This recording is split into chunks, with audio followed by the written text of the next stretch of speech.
Hey everyone, welcome back to another lesson on IELTS. Today's lesson will be about speaking part 2. So if you're ready, let's begin.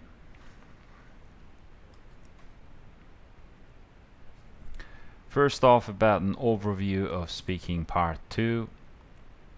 We talked about speaking part 1 in our previous lesson, so today's lesson will be mainly about speaking part 2. Speaking part 2 is a kind of monologue and it lasts for 3 to 4 minutes. In this part you'll be given a card and you're asked to talk about the topic in the card for 1 to 2 minutes. You'll be given 1 minute to prepare and then you'll have to talk about it for 1 to 2 minutes.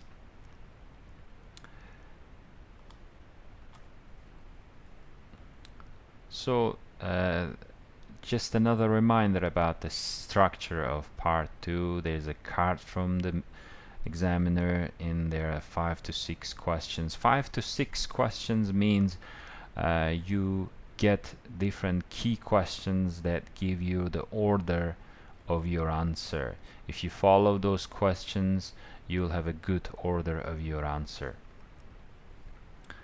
So you study it for 1 minute and then you'll talk about it for 1 to 2 minutes.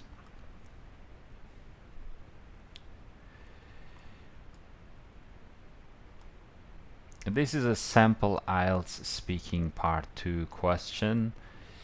So let's have a look at this question. Describe a role model you have had in your life. You should say who the person is, his or her relation to you, what impact this person has had on your life, what makes them a role model.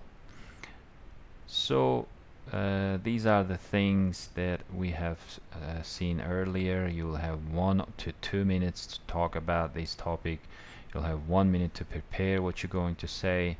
You can make notes if you wish. Critical thinking. When you're answering the question, you should always think about these 3 questions: what, why, and how.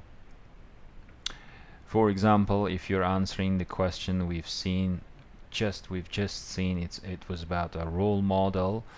It's of course someone that you look up to. You can say it's someone that I look up to. It could be your father, your mother, or another person.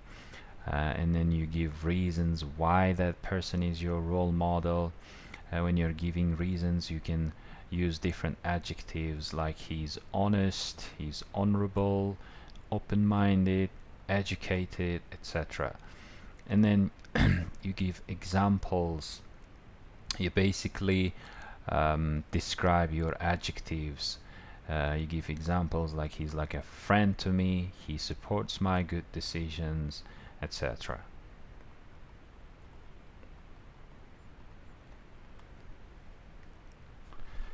If it's a person card, first you talk about the appearance of a person, what they look like, and then you move on to talk about their personality.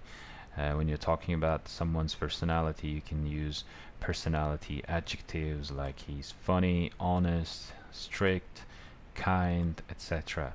And then you talk about actions, what they actually do to support their personality. You can give examples like he helped me with something, or they made me laugh so hard in one situation, things like that.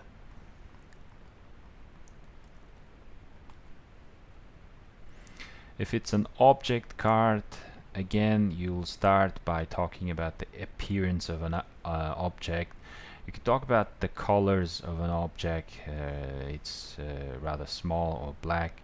And then you talk about the function, what you use it for. You can, if it's about a mobile phone, you can say I use it to chat with my friends, to call people, to listen to music, etc. And then you talk about the importance of your object. For example, as a university student, my laptop helps me get my work done easily and quickly.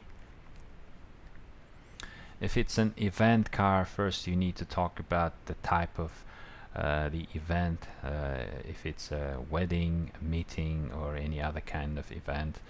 And you can go on to talk about the people involved in that event, and then the purpose of the event.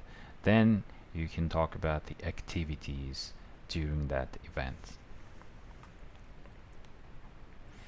If it's a place card, you'll talk about, first thing that you need to talk about the place is about its appearance, and then any information you know about the place. And next up you can talk about the reason why people go there. So there are some important notes that you need to take when you're speaking. Try to be as descriptive as possible. Use different adjective or adjective clauses. Practice 1 minute to prepare your answer. Make notes. Use different vocabulary in your notes to help you be smooth in your answer. You practice 1 to 2 minutes speaking at home. Record yourself and then listen and record again. Recording yourself is a really good thing to listen to your mistakes and then trying to improve it in your next trials. And remember, you should always remember to answer all the questions on the card, especially the last one.